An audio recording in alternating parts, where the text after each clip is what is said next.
પોટેન્શિયોમીટરનો એક ઉપયોગ જોયા પછી આપણે બીજા ઉપયોગ તરફ આગળ વધીએ. લાસ્ટ લેક્ચરની અંદર આપણે પોટેન્શિયોમીટર વડે કોઈપણ બેટરીનું EMF કેવી રીતે મેજર થાય એની વાત કરી હતી. હવે એમાં આપણે હજુ એક બેટરી એડ કરીએ. સર્કિટમાં બહુ લાંબો મેં ચેન્જ નથી કર્યો, તો સેકન્ડ ઉપયોગ તરફ આપણે આગળ વધીએ. બે કોષને EMFની સરખામણી કરવા માટે NCERTનો મુદ્દો છે અને NCERTની જે ફિગર છે એ મેં ડ્રો કરેલી છે.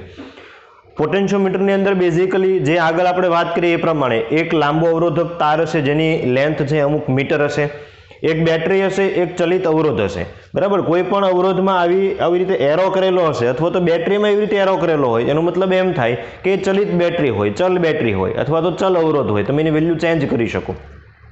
હવે શું કરવાનું છે તો કે બેટરીના નેગેટિવ સાથે નેગેટિવ ટર્મિનલ જોઈન થાય એવી રીતે મેં બે બેટરી રાખી દીધી, E1 અને E2.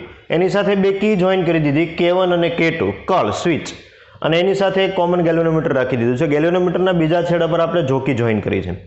તો આગળ મેં તમને વાત કરી હતી એ પ્રમાણે જ કરવાનું છે. શું તો કે એક સ્વિચ તમે બંધ કરો, બરાબર, પછી આ જોકીને તમારે A થી B તરફ ખસેડવાની છે. વચ્ચે તમને એક પોઈન્ટ એવો મળશે કે જ્યારે આ ગેલ્વેનોમીટર છે શૂન્ય આવર્તન દર્શાવવામાંથી પસાર થતો પ્રવાહ શૂન્ય હોય. ફરી K1 સ્વિચ ઓપન કરી નાખવાની છે અને K2 સ્વિચ ક્લોઝ કરવાની છે. ફરી સેમ પ્રયોગ છે રિપીટ કરવાનો છે. તમને હજુ એક પોઈન્ટ મળશે જે ન્યુટ્રલ પોઈન્ટ હશે અને ત્યારે ફરી ગેલ્વેનોમીટરમાંથી પસાર થતો પ્રવાહ શૂન્ય છે. તો પહેલાં હું તમને એ સમજાવું કે આ સેમ સર્કિટને આપણે ઉદાહરણમાં જ્યારે ઉપયોગમાં લઈએ, કોઈ દાખલો ગણતી વખતે ઉપયોગમાં લઈએ ત્યારે કેવી રીતે ડ્રો કરવાની છે. આ સર્કિટ આવી રીતે માત્ર બોર્ડની એક્ઝામ માટે ડ્રો કરવાની છે, દાખલાઓ માટે ડ્રો કરવાની નથી. મેં તમને આ ગઈકાલે વાત કરી હતી. ફેર માત્ર શું છે તો કે જે લાંબો તાર હોય ને એ આપણે દાખલામાં યુઝ કરતી વખતે સુરેખ દર્શાવે છે અને એકચ્યુઅલમાં પ્રેક્ટિકલ હોય ને તો એ તાર આવી રીતે સર્પાકાર વાળેલો હોય છે. આ ધાતુની પટ્ટી છે અહીંયા આગળ જે તમને ડબલ લાઈન દેખાય છે તે તારના ટુકડા છે. એ થી આ ખૂણા સુધી, ત્યાંથી અહીંયાથી આ ખૂણા સુધી, અહીંયાથી આ ખૂણા સુધી. હવે આ જ સર્કિટને સિમ્પલ કેવી રીતે ડ્રો કરાય એ હું તમને શીખવું, પછી આપણે એનું સૂત્ર તારવીએ. તો બેટરીથી આપણે શરૂઆત કરીએ. મારી પાસે એક બેટરી છે, બેટરી સાથે એક અવરોધ જોઈન કરેલો છે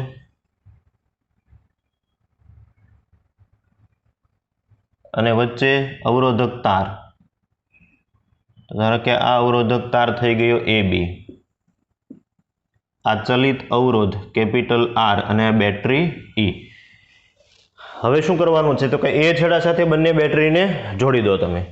તો આટલી વસ્તુ તો બધા દાખલામાં સેમ જ રહેવાની હોય. તમારે જે પણ કંઈ ચેન્જ કરવાનો છે એ હવે અહીંયાથી કરવાનો છે. દાખલા તરીકે એ છેડો છે તમે બે બેટરી જોઈન કરી દીધી, આ એનો કંઈક આંતરિક અવરોધ, આ કી, આ બીજી બેટરી, આ એનો કંઈક આંતરિક અવરોધ, આ K2, બંનેને હું જોઈન કરી દઉં, એની સાથે એક ગેલ્વેનોમીટર જોડી દઉં અને આ જોકી. તો આ E1, આ E2, આ K1, આ K2. આ સિમ્પલ સર્કિટ છે, એક્ઝામ્પલમાં ડ્રો કરો. મેં માત્ર ચેન્જ શું કર્યો છે તો કે આ વર્ટિકલ હતી એને હોરિઝોન્ટલ કરી દીધી અને સર્પાકાર આકારનો જે તાર હતો એને મેં અહીંયાથી સીધો તાર ડ્રો કરી દીધો. ઓકે, તો તમારે આ આકૃતિ છે એ એક્ઝામ્પલમાં ઉપયોગમાં લેવાની થશે. હવે આપણે પ્રેક્ટિકલ કેવી રીતે કરવાનો છે એ જોઈએ. મેં તારનું વિદ્યુત સ્થિતિમાન પ્રચલન ફાઈ ધારી લીધું છે.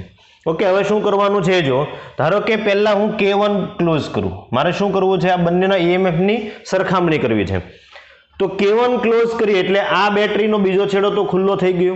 ઇન શોર્ટ E2 બેટરી હવે સર્કિટમાં છે નહીં. તો વિદ્યુત પ્રવાહ છે એ કયા માર્ગમાંથી આગળ વધવાનો છે તો કે E1, K1 અને ગેલ્વેનોમીટર. હવે આ જોકીને તમારે કેવી રીતે ફેરવવાની છે તો આ જે જોકી છે એને તમારે A પર લઈ આવવાની છે, A પરથી તમારે B તરફ ખસેડવાની છે આવી રીતે. તો ધારો કે તમને આ એક પોઈન્ટ એવો મળે છે અહીંયા આગળ, એને આપણે ન્યુટ્રલ પોઈન્ટ N1 કહીએ.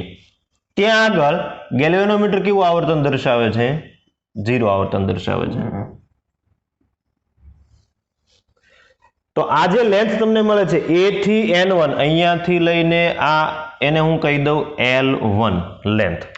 બરાબર, તો જ્યારે પણ મેં તમને ગઈકાલે પેલું બેટરીનું EMF સરખામણીનો મુદ્દો હતો ત્યારે કીધું હતું, જેવું ગેલ્વેનોમીટર આવર્તન શૂન્ય દર્શાવે છે એટલે આ બ્રાન્ચમાંથી કોઈ પ્રકારનો પ્રવાહ પસાર થશે નહીં. અને પ્રવાહ પસાર નહીં થાય તો બેટરી જે છે એના ટર્મિનલ વોલ્ટેજ કોના જેટલા હશે? બેટરીના EMF જેટલા. જો ભૂલ નહીં કરતા અહીંયાથી પ્રવાહ પસાર થશે, તારમાંથી પ્રવાહ પસાર થશે, પ્રવાહ પસાર ક્યાં નહીં થાય તો કે બેટરીમાં નહીં થાય. હું આ સેમ કન્ડિશન અહીંયા દર્શાવું ને તો એ આવી બનશે. જો દાખલા તરીકે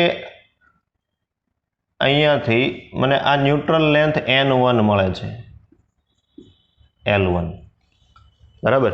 તો કયા વોલ્ટેજ બેટરીના ટર્મિનલ વોલ્ટેજ થશે? આ K1 છે એને મેં ક્લોઝ કરેલી છે, એટલે આ બેટરી અત્યારે નથી પિક્ચરની અંદર. તો આ બે છેડા વચ્ચેના વોલ્ટેજ હું કોની વચ્ચેના વોલ્ટેજ કહી શકું? A અને N1 વચ્ચેના વોલ્ટેજ કહી શકું. ફરી અહીંયા લખી દઉં. જુઓ આ પોઈન્ટ A, અહીંયા જે વોલ્ટેજ હોય તો આને મળવાના જ છે. અહીંયા વોલ્ટેજ કોના છે? N1 ના. તો A અને N1 વચ્ચે જે પોટેન્શિયલ ડિફરન્સ હોય એ જ બેટરીના ટર્મિનલ વોલ્ટેજ થશે.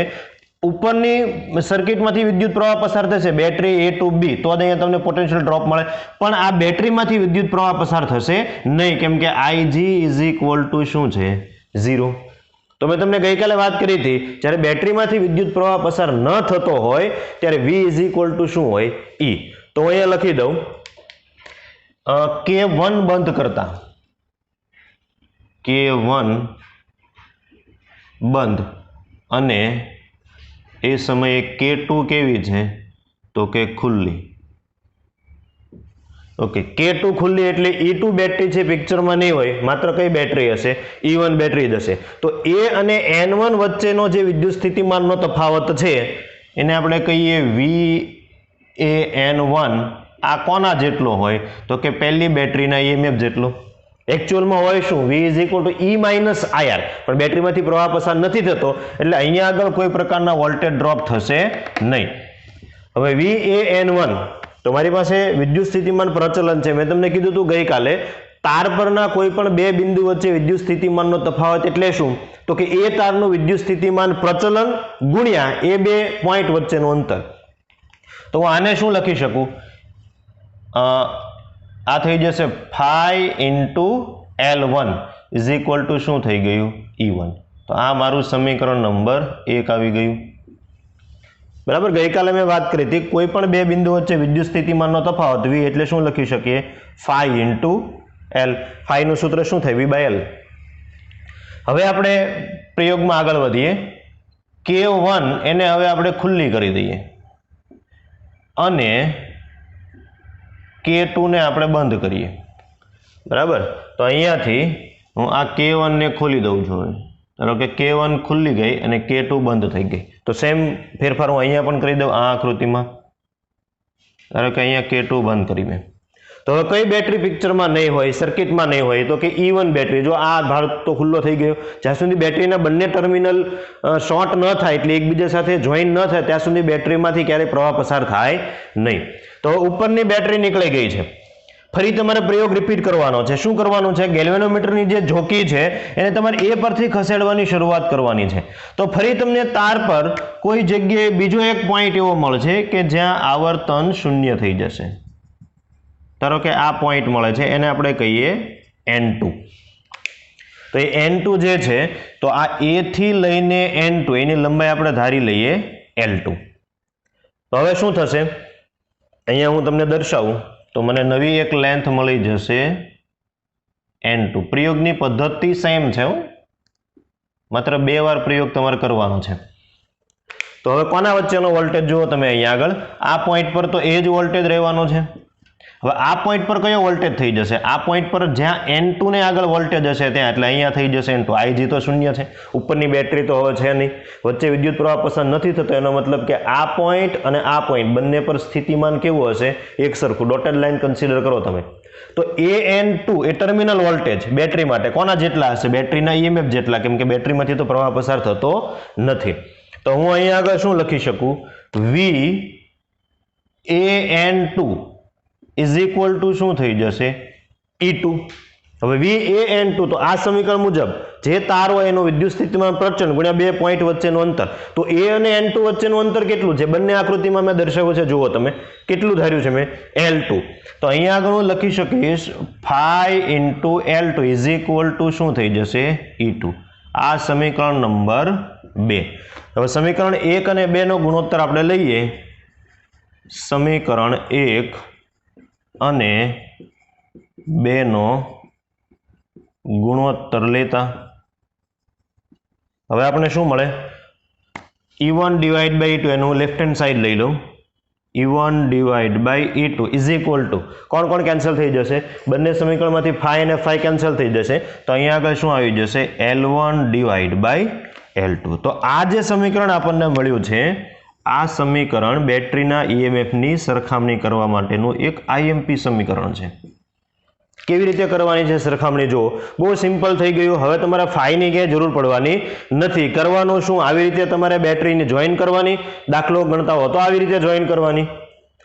એક કે ખુલ્લી રાખવાની છે, એક કી બંધ કરો ત્યારે તમને એક લેન્થ મળશે L1, તટસ્થ બિંદુ, તટસ્થ લંબાઈ. પછી ફરી એક કીને ઓપન કરો, બીજી કીને ક્લોઝ કરો, જે કી ક્લોઝ કરો એનું EMF E2, તો ફરી તમને તટસ્થ લંબાઈ મળે L2. તો E1 divide by E2 is equal to L1 divide by L2. હવે L1 અને L2 તો તમે મેજર કરી શકો, આની નીચે મેજર ટેપ હોય એટલે. આનાથી બીજું, આના આ જ મુદ્દામાં જો તમારે એમ સમજાવવું હોય કે બેટરીનું EMF કેવી રીતે મેજર થાય, તો એક બેટરી તમારે કેવી લેવાની? સ્ટાન્ડર્ડ લેવાની, જેનું EMF તમને ખબર હોય. બરાબર? દાખલા તરીકે E1 છે એ અનનોન છે, તો હું અહીંયા અનનોન રાખી દઉં. E2 એવી બેટરી પ્લેસ કરું કે જેનું EMF મને ખબર હોય. તો E2 મારી પાસે છે, L1 અને L2 મને પ્રયોગથી મળે તો E1 મળી જાય. એટલે એવું પણ કહેવાય કે એક બેટરીનું EMF જાણવાથી બીજી બેટરીનું EMF તમે જાણી શકો છો. કયા ઇક્વેશન વડે? આ ઇક્વેશન વડે. E1 divide by E2 is equal to L1 divide by L2. એક નાની નોંધ હું તમને અહીંયા આપું છું, જે IMP નોંધ છે કોમ્પિટિટિવ એક્ઝામ માટે. ધારો કે કોઈ વ્યક્તિ છે એ બંને બેટરી એક સાથે જોડે છે શ્રેણીમાં. બરાબર? અહીંયા આગળ બંને બેટરી જોડેલી છે, એને જોડવાની છે શ્રેણીમાં. એટલે નાની આકૃતિ જો હું ડ્રો કરું, વધારે ડીપમાં ડ્રો નહીં કરું, તો એ કંઈક આવી થઈ જશે. આ બેટરી, આ અવરોધ, આ AB તાર. ધારો કે કોઈ વ્યક્તિ છે એ આવી રીતે જોઈન કરે છે, E1 અને E2 શ્રેણીમાં જોઈન કરી. તો અત્યારે તમે જુઓ સહાયકમાં જોઈન થઈ પ્લસ માઇનસ. બરાબર? તો જો સહાયકમાં કોઈ વ્યક્તિ બંને બેટરીને જોઈન કરે છે, તો ત્યારે મને જે તટસ્થ લંબાઈ મળે છે એ ધારો કે L3 છે. સહાયકમાં જોડતી વખતે તટસ્થ લંબાઈ મને કેટલી મળે છે? ધારો કે L3 મળે છે. આ જે લંબાઈ છે તે L3. હવે વિરોધકમાં જોઈન કરીએ આ બંનેને, તો ધારો કે વિરોધકમાં મને તટસ્થ લંબાઈ L4 મળે છે. બરાબર? આના છેડા તમે ઉલટાવી દો, પ્લસ માઇનસ કરો એટલે તમને નવી એક તટસ્થ લંબાઈ મળશે. એને આપણે કેટલી કીધી? L4. તો હવે આ બધા વચ્ચેનો સંબંધ શું છે? તો અહીંયા તમે લખી શકો E1 divide by E2 is equal to L3 plus L4 divide by L3 minus L4. આ સમીકરણ પણ યાદ રાખવાનું છે. જ્યારે બંને બેટરીને શ્રેણીમાં તમે જોઈન કરો ત્યારે તમારી પાસે બે કેસ હોય, સહાયક અને વિરોધક. સહાયકની તટસ્થ લંબાઈ કેટલી? L3. વિરોધકની કેટલી? L4. જો આવી રીતે હોય તો E1 ડિવાઇડ બાય E2 તમે કેવી રીતે કરી શકો? L3 plus L4 divide by L3 minus L4. અથવા તમે એવું પણ લખી શકો E1 plus E2 divide by E1 minus E2 equal to L3 divide by L4. Okay, તો સરખી રીતે નોટ ડાઉન કરી લો. પછી આપણે પોટેન્શિયોમીટર વડે અવરોધ કેવી રીતે મેજર કરી શકાય, કોઈ બેટરીનો આંતરિક અવરોધ, એ જોઈએ.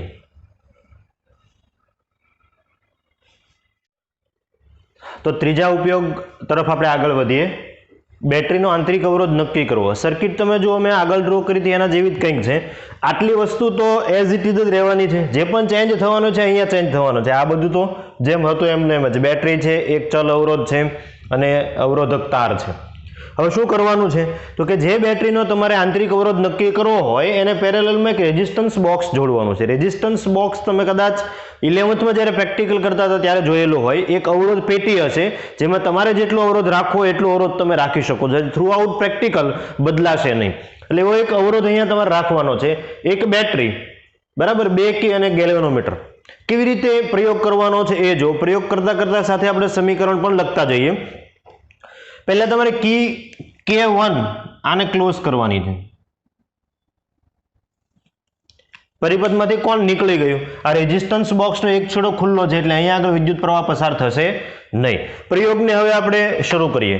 જેવી તમે આ K1 ક્લોઝ કરો પછી તમારે આ ગેલ્વેનોમીટર સાથે જે જોકી હોય એને એ તરફથી ખસેડવાની છે. આવી રીતે તમે ખસેડો તો તમને એક પોઈન્ટ એવો મળે છે કે જ્યાં આગળ ગેલ્વેનોમીટર કેવું આવર્તન દર્શાવે? 0. ધારો કે આ પોઈન્ટ છે, તો આ પોઈન્ટને આપણે N1 કહીએ.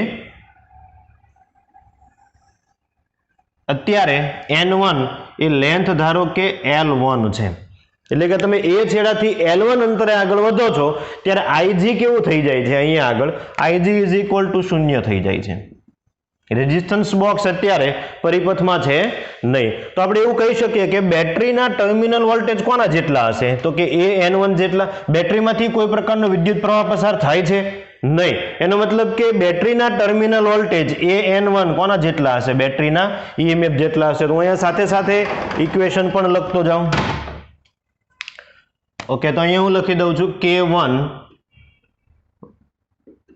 બંધ અને એ સમયે K2 કેવી છે, તો કે ખુલ્લી. તો આપણને વોલ્ટેજ મળવાના છે VAN1. તો VAN1 ઇઝ ઇક્વલ ટુ આપણે શું લખી શકીએ, તો કે ઇઝ ઇક્વલ ટુ લખી શકીએ આ જે વોલ્ટેજ છે આ એ છેડો છે અહીંયા પહોંચી જશે અને N1 છેડો છે અહીંયા પહોંચી જશે. તો એ સમયે બેટરીના ટર્મિનલ વોલ્ટેજ કોના જેટલા હશે, બેટરીના EMF જેટલા જ. VAN1 આ બે છેડા વચ્ચે વોલ્ટેજનો તફાવત કેટલો હશે, તો હમણાં મેં લખ્યું હતું V ઇઝ ઇક્વલ ટુ શું થાય, phi ઇન્ટુ L. મેં આપણે લખેલો છે તારનું વિદ્યુત સ્થિતિમાન પ્રચલન કેટલું છે, phi. જે બે પોઈન્ટ વચ્ચે તમારે જોઈએ છે એની વચ્ચેનું અંતર L ની જગ્યાએ આપણી પાસે કેટલું છે, L1. તો in short E is equal two તમને શું મળી જશે, E ઇઝ ઇક્વલ ટુ મળી જશે phi L1. તો આને આપણે સમીકરણ નંબર 1 આપી દઈએ. મહત્વનું સમીકરણ છે. ઓકે, હવે તો K1 ને તો બંધ જ રાખવાની છે પણ K2 ને એ બંધ કરી દેવાની છે. ઇન શોર્ટ હવે તમારી બંને સ્વિચ છે એ બંધ થઈ જશે. પ્રેક્ટિકલ ફરી કરવાનો છે. જો ભૂલ નહીં કરતા આ તારમાંથી પ્રવાહ પસાર થવાનું ક્યારેય બંધ થવાનું નથી, તો જ તમને પોટેન્શિયલ ડ્રોપ મળે, નહીં તો પોટેન્શિયલ ડ્રોપ મળે નહીં. પ્રયોગને રિપીટ કરો. બંને કી ક્લોઝ છે. આ જે જોકી છે એને ફરી એ પરથી ખસેડવાનું શરૂ કરો. તમને એક લેન્થ એવી મળે, ધારો કે આ પોઈન્ટ પર હું પહોંચી જાઉં છું, એને હું N2 કહું, તો ત્યારે ગેલ્વેનોમીટર કેવું આવર્તન દર્શાવે છે, 0 આવર્તન દર્શાવે. IG ઇઝ ઇક્વલ ટુ કેટલા થઈ જાય છે, 0. તો હવે શું થશે, જો બરાબર ધ્યાન આપો, N2 પાસે પહોંચે એટલે IG તો 0 થઈ જાય છે, પણ બેટરી પાસે બીજો કોઈ રસ્તો ખરો પ્રવાહ ઉત્પન્ન કરવાનો? પહેલા કેવું થતું હતું, આ ઉપરની સર્કિટ અંદર હતી નહીં, K2 ઓપન હતી, એટલે બીજો આ E પાસે કોઈ રસ્તો ન હતો. હવે શું થશે જુઓ તમે, IG તો 0 થઈ ગયું પણ બેટરીમાંથી પસાર થતો પ્રવાહ ક્યારે 0 થશે નહીં. બેટરી કઈ દિશામાં પ્રવાહ પસાર કરશે, જો અહીંયા હું ડ્રો કરો છો, અહીંયાથી નીકળે અને આવી રીતે એન્ટી ક્લોકવાઇઝ. જો પરિપથ તો બંધ જ છે. ઇન શોર્ટ બેટરીનો પ્રવાહ છે એ આ તારમાં નહીં આવે, ક્યાં જશે, રેઝિસ્ટન્સ બોક્સમાં જશે. ફરી રિપીટ કરું છું, બેટરીના ટર્મિનલ વોલ્ટેજ તો કેટલા થશે, VAN2 જેટલા જ થશે, પણ ટર્મિનલ વોલ્ટેજ EMF જેટલા નહીં હોય, કારણ કે હવે બેટરીમાંથી શું પસાર થવાનું શરૂ થશે, વિદ્યુત પ્રવાહ પસાર થવાનું શરૂ થશે. પહેલા કેમ નહોતો, કેમ કે રેઝિસ્ટન્સ બોક્સ પિક્ચરમાં હતો નહીં. હવે તમારી સર્કિટ કેવી થઈ ગઈ તમે જુઓ, બેટરીમાંથી પ્રવાહ આંતરિક અવરોધમાં જાય, ત્યાંથી રેઝિસ્ટન્સ બોક્સમાં, ફરી બેટરીમાં, ઉપર પ્રવાહ શરૂ રહે છે અને આ પ્રવાહ છે આમાં શરૂ રહેશે. ઇન શોર્ટ તમારા બંને સર્કિટની અંદર પ્રવાહ શરૂ રહે છે પણ IG કેવું થઈ જશે, 0 થઈ જશે. એનું કારણ શું, તો કે આ VAN2 કોના જેટલું હશે, બેટરીના ટર્મિનલ વોલ્ટેજ જેટલું હશે. તો બેટરીના terminal voltage is equal two VAN2 is equal to શું લખી શકું, તો કે હવે નવી જે લેન્થ મને મળે છે આ A અને N2 વચ્ચેની લંબાઈ, એ ધારી લઉં હું L2. તો હવે અહીંયા આગળ શું થઈ જશે, આવું તમે જ્યારે કરો બંને સ્વિચ ક્લોઝ, ત્યારે શું થશે, બેટરીના ટર્મિનલ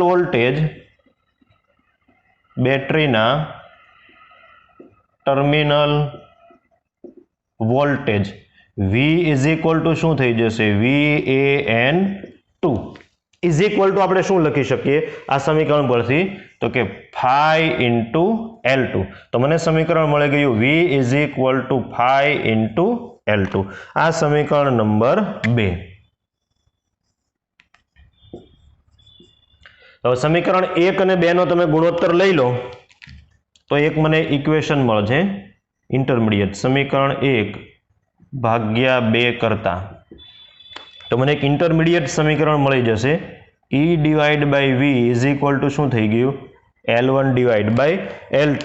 ઇન્ટરમીડિયેટ સમીકરણને આપણે 3 નંબર નામ આપીએ. ઓકે, હવે શું કરવાનું, જો હવે ઉપરના પરિપથમાંથી તો વિદ્યુત પ્રવાહ પસાર થાય જ છે, તો ઉપરના પરિપથમાં તમે કિર્ચોફનો નિયમ લાગુ કરો, બરાબર. અહીંયા લખું બેટરી વાળા લૂપમાં KVL મુજબ. ઓકે, તો બેટરી વાળું લૂપ તમે જુઓ, બેટરી વાળું લૂપ છે અહીંયા આગળ, બરાબર. તો ત્યાં આગળ તમે KVL એપ્લાય કરો તો બેટરીને ક્રોસ કરો એટલે અંતિમ સાઇન પ્લસ થઈ જશે, તો એ થઈ જશે E. પછી આની અંદર કેટલો વિદ્યુત પ્રવાહ પસાર થાય છે I જેટલો, પ્લસ માઇનસ તમે કરો તો અહીંયાથી એન્ટર થાય છે, એ છેડો થઈ જશે પ્લસ, બહાર નીકળો એ છેડો થઈ જશે માઇનસ. અવરોધને ક્રોસ કરો એટલે કઈ સાઇન આવી જશે, માઇનસ I ઇન્ટુ R. પછી અહીંયાથી તમે ગયા રેઝિસ્ટન્સ બોક્સમાં, એન્ટર થાય પ્લસ, બહાર નીકળે એ માઇનસ, તો અહીંયા આગળ થઈ જશે minus I into capital R equal to શું થઈ જશે 0. ફરી તમે બેટરી પાસે પહોંચી ગયા. તો E ઇઝ ઇક્વલ ટુ મને સમીકરણ શું મળી ગયું, I in bracket small r plus capital R. આને સમીકરણ નંબર 4 નામ આપીએ, સમીકરણ નંબર 4. હવે રેઝિસ્ટન્સ બોક્સને એક્રોસ પોટેન્શિયલ ડિફરન્સ કેટલો હશે, આપણે V લખી શકીએ. બેટરીના ટર્મિનલ વોલ્ટેજ એટલે અહીંયા આગળ એટલા જ વોલ્ટેજ કોને મળવાના છે, આ રેઝિસ્ટન્સ બોક્સને, બરાબર. કેમ, તો કે આ બંને શામાં જોઈન કરેલા છે, સમાંતરમાં. તો આ થઈ જશે ટર્મિનલ વોલ્ટેજ V. તો મારે લખવું હોય રેઝિસ્ટન્સ બોક્સ માટે, અહીંયા લખું અવરોધ પેટી, અવરોધ પેટી માટે આને બે છેડા વચ્ચેનો વોલ્ટેજ મારે લખવો હોય તો કેટલો છે, V જેટલો, બેટરીના ટર્મિનલ વોલ્ટેજ જેટલો જ. તો V ઇઝ ઇક્વલ ટુ શું થઈ જશે, I into capital R. R એટલે આનો અવરોધ, આને એક્રોસ વોલ્ટેજ, તેમાંથી કેટલો પ્રવાહ પસાર થાય, I જેટલો, ગુણ્યા એનો અવરોધ, તો આ V લખી શકીએ આપણે. તો V is equal two IR. આ સમીકરણ નંબર 5 થઈ ગયું. ઓકે, 4 અને 5 નો તમે ગુણોત્તર લો, સમીકરણ 4 ડિવાઈડ બાય 5 કરતા, તો આ મને મળી જશે E divide by V is equal to I અને I cancel, small r plus capital R divide by capital R. હવે E ડિવાઈડ બાય V બરાબર તમે શું લખી શકો, L1 ડિવાઈડ બાય L2 પણ લખી શકો, ઇઝ ઇક્વલ ટુ શું થઈ જશે, L1 ડિવાઈડ બાય L2. સમીકરણ પૂરું થવાની તૈયારી. આ છેદ છે એને અલગ કરી દો તમે, તો આ થઈ જશે small r divide by capital R plus 1 is equal to L1 divide by L2. હવે આ પ્લસ 1 છે એની સામેની બાજુ જવા દો એટલે -1, અને સ્મોલ r ને કરતા બનાવો, તો small r is equal to શું થઈ જશે, capital R in bracket L1 divide by L2 -1. બહુ જ IMP સમીકરણ છે, આને લઈને ઘણીવાર કોમ્પિટિટિવ એક્ઝામની અંદર એક્ઝામ્પલો બન્યા છે. કોઈ પણ બેટરીનો આંતરિક અવરોધ એટલે શું, તો કે બાહ્ય અવરોધ તમે જે જોઈન કરેલો હોય તે રેઝિસ્ટન્સ બોક્સમાં તમને આપેલો જ હશે. L1 એટલે પહેલી તટસ્થ લંબાઈ, જ્યારે અવરોધ પેટી છે એ પરિપથમાં નહીં હોય. L2 એટલે બીજી તટસ્થ લંબાઈ, જ્યારે પરિપથની અંદર રેઝિસ્ટન્સ બોક્સ હશે. ઓકે, ફરી ખૂબ ઝડપથી રિવિઝન કરી દઉં છું કેવી રીતે બે વસ્તુ મગજમાં બેસાડો, પ્રવાહ ક્યાંથી પસાર થાય છે તે. તમે જ્યારે પહેલી સ્વિચ બંધ કરશો, બીજી સ્વિચ ઓપન રાખશો, ત્યારે રેઝિસ્ટન્સ બોક્સ જે છે એ પરિપથમાં નહીં હોય. તો એ સમયે તમારી સર્કિટ કેવી થશે, તો એ સર્કિટ હું અહીંયા ડ્રો કરું, તમને વધારે આઈડિયા ક્લિયર થાય. એ સમયે તમારી સર્કિટ છે કંઈક આવી હશે. આ બેટરી જે છે એ હું અહીંયા ડ્રો કરું, આ બેટરીના બે છેડા, એક છેડો ક્યાં જોઈન થયેલો હશે, આ A સાથે, એક છેડો ક્યાં જોઈન થયેલો છે પહેલા કેસની અંદર, તો અહીંયા આગળ વોલ્ટેજ કેટલા હશે, N1 જેટલા, તો આ N1 જેટલા. તો હવે આ બે છેડા વચ્ચે અહીંયાથી જ કોઈ વિદ્યુત પ્રવાહ પસાર થતો નથી, આમાં I ઇઝ ઇક્વલ ટુ કેટલા છે, 0. તો આ બે છેડા વચ્ચેનો વોલ્ટેજ હોય એ જ મારા માટે શું થઈ જશે, બેટરીનો ટર્મિનલ વોલ્ટેજ. વિદ્યુત પ્રવાહ તો પસાર થતો નથી, તો બેટરીના બે છેડા વચ્ચેનો વોલ્ટેજ કોના જેટલો હોય, બેટરીના EMF જેટલો. તો જો પહેલું ઇક્વેશન આવી ગયું, VAN1 is equal two E phi into L1. હવે શું કરવાનું છે, તો કે રેઝિસ્ટન્સ બોક્સને તમારે સર્કિટમાં લાવવાનો છે. તો હવે નવો પરિપથ તમારો કેવો થઈ જશે જુઓ તમે, બેટરી, એનો આંતરિક અવરોધ, આ છેડો કોની સાથે કનેક્ટેડ હશે, A સાથે. હવે સેકન્ડ કન્ડિશનમાં મને તટસ્થ બિંદુ ક્યાં મળે છે, N2 પર, તો અહીંયા આગળ મને શું મળે છે, N2. પણ શું વિદ્યુત પ્રવાહ શૂન્ય હશે, તો કે નહીં, કેમ કે બેટરીને આપણે ઉપરથી એક અવરોધ જોઈન કરેલો છે, આ રેઝિસ્ટન્સ બોક્સનો અવરોધ કેપિટલ R. હવે શું થશે, તો કે અહીંયા આગળ શું હતું આપણું, આ અવરોધક તાર કેટલી લંબાઈનો? આ છે એ L2 લંબાઈનો, આ છેડો છે એ, આ છેડો છે N2. અહીંયા આગળના જે વોલ્ટેજ છે, આ બે છેડા વચ્ચેના વોલ્ટેજ કેટલા છે? VAN2. એટલા જ વોલ્ટેજ ક્યાં હશે? અહીંયા આગળ. તો હવે શું થશે? હવે બેટરી પાસે રસ્તો છે. અહીંયા તો વિદ્યુત પ્રવાહ નહીં જાય, બરાબર, અહીંયા વિદ્યુત પ્રવાહ જશે નહીં, પણ અહીંયાથી વિદ્યુત પ્રવાહ આવી રીતે જશે, કેમ કે હવે આ અવરોધ છે એ સર્કિટની અંદર છે. તો આ તારની અંદર વિદ્યુત પ્રવાહ ક્યારેય શૂન્ય થવાનો નથી. માત્ર બેટરીની અંદર પહેલા કેસમાં વિદ્યુત પ્રવાહ શૂન્ય હશે અને બીજા કેસમાં વિદ્યુત પ્રવાહ આવી રીતે પસાર થતો છે. નીચે નહીં જઈ શકે પણ ઉપર તો જશે, બરાબર. એના માટે જ આપણે અહીંયા અવરોધ મૂકેલો છે. તો એ સમયે VAN2 એ બેટરીના ટર્મિનલ વોલ્ટેજ જેટલા આપણે કહી શકીએ. પણ હવે આ સમયે તમે VAN2 બરાબર E નહીં લખી શકો. કેમ? તો કે બેટરીમાં તો વિદ્યુત પ્રવાહ પસાર થાય છે. તો એ સમયે આપણે શું લખી શકીએ? તો કે બેટરીના ટર્મિનલ વોલ્ટેજ VAN2 આપણે લખવું હોય તો phi L2 તો લખી જ શકીએ. પછી કિર્ચોફનો નિયમ મેં એપ્લાય કર્યો અને મેં કયું સમીકરણ તારવી દીધું? તો કે E minus IR minus IR એટલે E equal to IR plus R. હવે અહીંયા જેટલા વોલ્ટેજ છે એ જ વોલ્ટેજ V ને એક્રોસ R ને એક્રોસ કહી શકો તમે. અહીંયા આગળ જે આ વોલ્ટેજ છે એ જ R ને એક્રોસ છે. આમાંથી કેટલો વિદ્યુત પ્રવાહ પસાર થાય છે? I જેટલો. તો V is equal to શું લખી શકું? I into R. બંને સમીકરણનો ગુણોત્તર લઈ લો, એમાં સમીકરણ 3 ની તમે વેલ્યુ મૂકો તો તમને સ્મોલ r નું એક સૂત્ર મળી જશે. આ જ શું છે? બેટરીનો આંતરિક અવરોધ. તો સરખી રીતે આને નોટ ડાઉન કરો, પછી આના એક્ઝામ્પલો જોઈએ. 3 થિયરી બોર્ડમાં લાસ્ટ 2 થિયરી જે આજે ચલાવી એ અને ગઈકાલે જે થિયરી ચલાવી તે બોર્ડની અંદર નથી. તો સરખી રીતે નોટ ડાઉન કરો, પછી આપણે આગળ વધીએ. કે સ્વાધ્યાયમાં 3.22 નંબરનો દાખલો. આમ તો જે આપણો નવો સિલેબસ આવ્યો છે એમાં એક્ઝામ્પલ છે નહીં, પણ કોમ્પિટિટિવ એક્ઝામની દ્રષ્ટિએ ખૂબ જ મહત્વનો એક્ઝામ્પલ છે. એકદમ નાની નાની વસ્તુઓ છે જે આગળ આપણે ભૂલ કરી દેતા હોઈએ, એ ભૂલ ન થાય એના માટેનો એક એક્ઝામ્પલ છે. આકૃતિ તમને એક આપેલી છે, જો એમાં 2 વોલ્ટ અને 0.4 ઓહમનો આંતરિક અવરોધ ધરાવતો એક વિદ્યુત કોષ પોટેન્શિયોમીટરના અવરોધક તાર એબીના 2 છેડા વચ્ચે સ્થિતિમાન જાળવી રાખે છે. તો એબીના 2 છેડા વચ્ચે સ્થિતિમાન કોણ જાળવી રાખે છે? આ 2 વોલ્ટની બેટરી. અચળ 1.02 વોલ્ટ EMF જાળવી રાખતો એક પ્રમાણભૂત કોષ તાર પર 67.3 સેન્ટીમીટર અંતરે તટસ્થ બિંદુ આપે છે. એટલે જ્યારે તમે આ 1.02 વોલ્ટનો એક કોષ લગાવો છો, એક બેટરી લગાવો છો, ત્યારે તમને આ તટસ્થ બિંદુ કેટલા અંતરે મળે છે? 67.3 સેન્ટીમીટર અંતરે.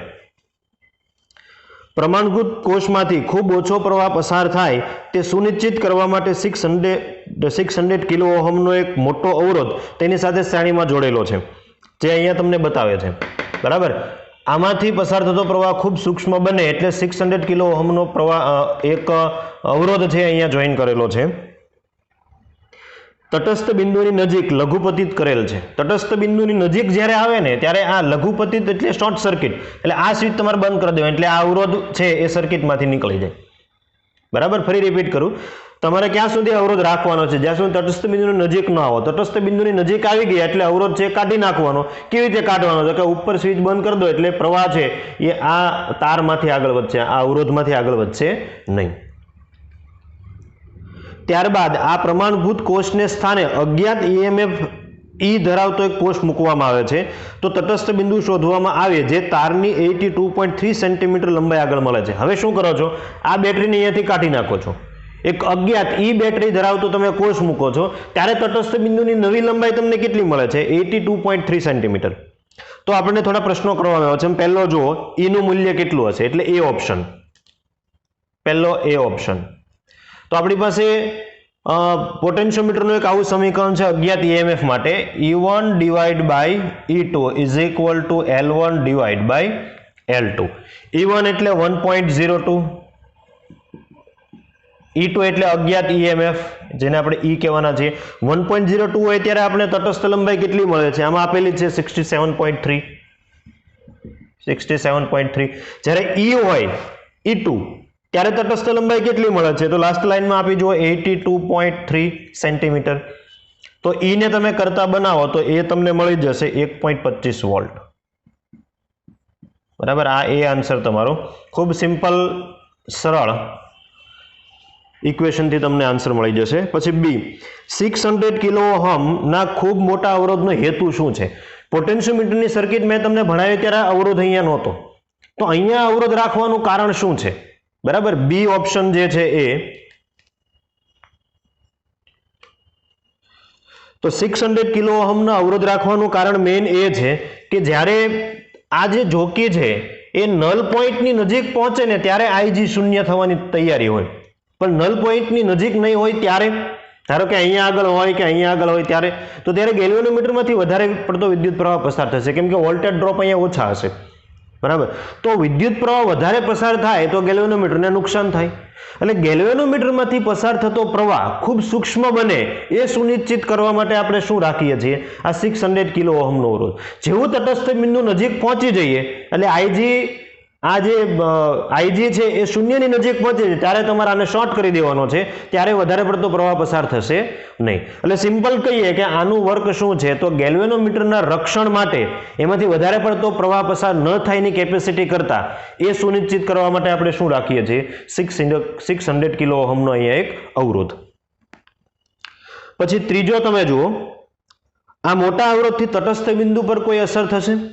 તટસ્થ બિંદુ પર કોઈ પ્રકારની અસર નહીં થાય. આ અવરોધ એકચ્યુઅલમાં સર્કિટમાં ક્યારે નથી, જ્યારે તમે તટસ્થ બિંદુની નજીક પહોંચો ત્યારે તો આપણે શોર્ટ કરી દઈએ છીએ, ત્યારે તો અવરોધ સર્કિટમાં રહેશે નહીં. એટલે આ અવરોધ કદાચ આનાથી પણ તમે મોટો મૂકો તો તટસ્થ બિંદુ પર કોઈ પ્રકારની અસર થવાની નથી, કેમ કે તટસ્થ બિંદુની નજીક તમે પહોંચો ત્યારે અવરોધ સર્કિટમાં હશે નહીં, ત્યારે તમે એને શોર્ટ કરી દો છો. પછી ડી ઓપ્શન જુઓ, શું પોટેન્શિયોમીટરના ચાલક કોષનું ઈએમએફ 2 વોલ્ટને બદલે 1 વોલ્ટ હોત તો ઉપરની પરિસ્થિતિ કારગત નીવડે ખરા? ખૂબ સરસ મજાનો પ્રશ્ન અને સમજવા જેવો.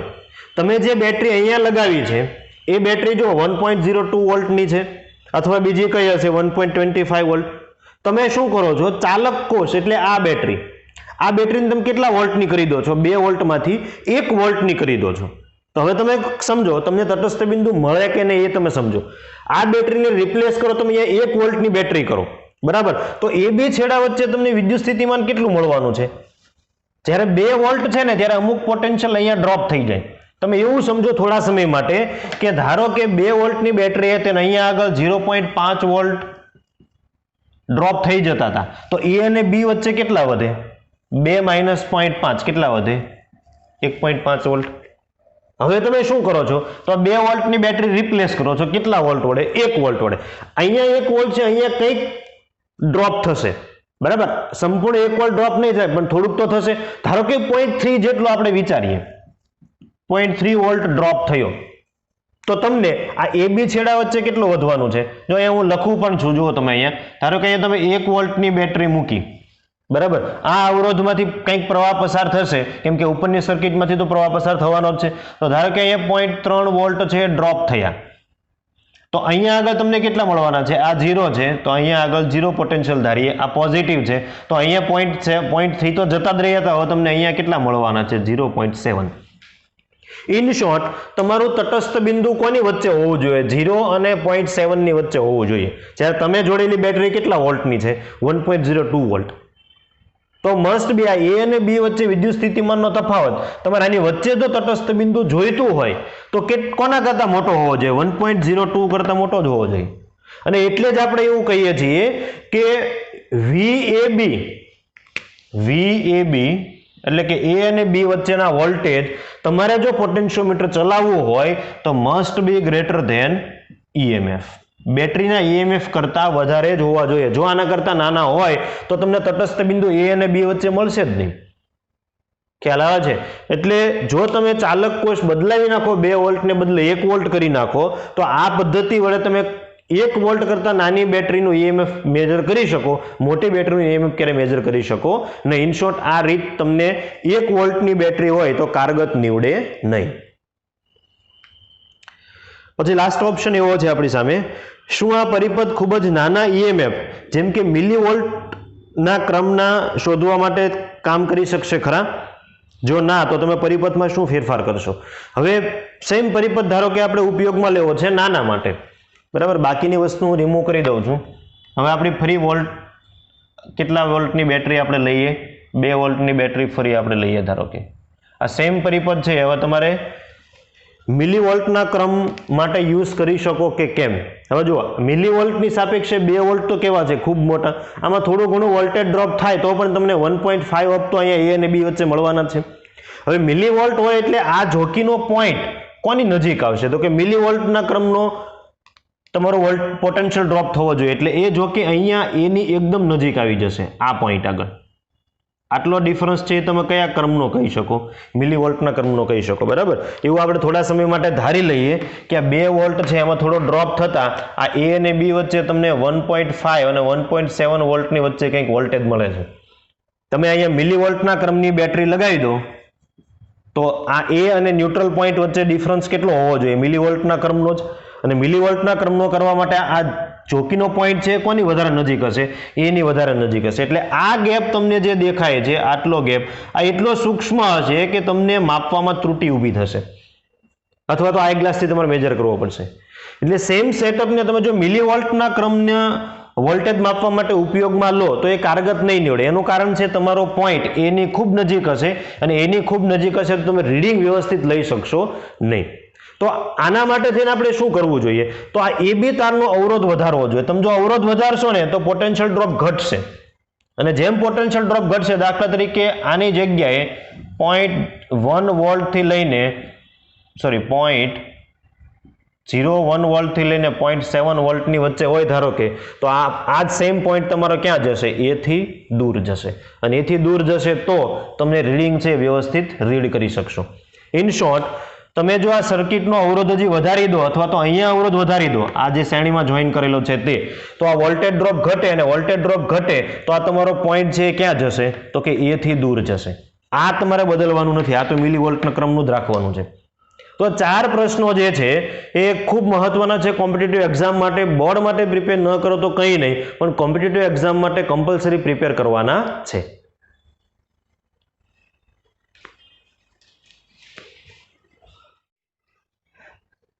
સ્વાધ્યાયનો 3.23 નંબરનો દાખલો. આ એક્ઝામ્પલ પણ બોર્ડવાળાએ કાઢી નાખ્યો છે, પણ કોમ્પિટિટિવ એક્ઝામ માટે મહત્વનો. એક તમને સર્કિટ આપેલી છે, 1.5 વોલ્ટ કોષનો આંતરિક અવરોધ શોધવા માટે 2 વોલ્ટનો પોટેન્શિયોમીટર દર્શાવે છે. ખુલ્લા પરિપથની સ્થિતિમાં કોષ માટે તટસ્થ બિંદુ 76.3 સેન્ટીમીટર આગળ મળે છે. જ્યારે કોષનો બાહ્ય પરિપથમાં 9.5 ઓહમનો અવરોધ વાપરવામાં આવે છે ત્યારે સમતોલન બિંદુ ખસીને પોટેન્શિયોમીટરના તારની 64.8 સેન્ટીમીટર લંબાઈએ મળે છે. તો કોષનો આંતરિક અવરોધ શોધો. જ્યારે બાહ્ય અવરોધ એટલે કે કેપિટલ આર 9.5 તમને જે આપેલો છે એ ન હોય, બરાબર, કેપિટલ આર કેટલો આપેલો છે? 9.5 ઓહમ. આ જ્યારે પરિપથમાં નથી ત્યારે તટસ્થ બિંદુ ક્યાં મળે છે? 76.3 સેન્ટીમીટર. એટલે એને આપણે L1 કહીએ, 76.3 સેન્ટીમીટર.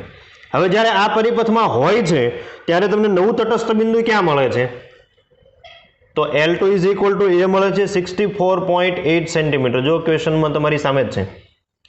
તો બેટરીનો આંતરિક અવરોધ શોધો. 2 તટસ્થ લંબાઈ હોય અને બાહ્ય અવરોધ હોય તો સિમ્પલ સમીકરણ છે આંતરિક અવરોધનું જે છે તે આંતરિક અવરોધ small r is equal to capital R in bracket L1 divide by L2 minus 1. Capital R કેટલા છે? 9.5. L1 કેટલી છે? 76.3 ડિવાઇડ બાય L2 કેટલા છે? 64.8 માઇનસ 1. ઓકે, તો આ તમને મળી જશે 1.7 ઓહમ. તો આ સિમ્પલ સમીકરણ, એક્ઝામ્પલની લેન્થ લાંબી છે પણ દાખલો આપણે એકદમ નાના સમીકરણથી સોલ્વ કરી શકીએ છીએ. તો સરખી રીતે નોટ ડાઉન કરી લો. પોટેન્શિયોમીટરનો આખો ટોપિક છે એ વ્યવસ્થિત રીતે રિવિઝન કરી અને તમારે નોટ્સ બનાવવાની છે.